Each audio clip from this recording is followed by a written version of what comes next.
Angelų žinutė jums. Angelų korta iškrito, taigi siunčia angelai jums linkėjimus ir jie sako, kad myli, palaiko jūs, kad jūs visada esat ne vienas apsuptas jų ir kad jie mato, koks jūs esat nuostabus, koks žmogus tiesiog, kuris džiaugiasi net ir mažom smulkmenom ir jiems gera būti šalia, kad jie džiaugiasi taip pat kartu su jumis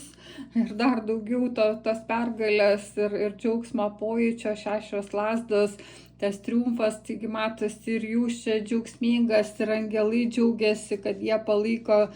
ir tiesiog skatina jūs dar daugiau džiaugtis tuo gyvenimu, kad toks metas atgimti, gal kažkokiose situacijose ir buvo, kai jūs lydėjot, bet dabar matosi, kad tikrai yra proga pasidžiaugti.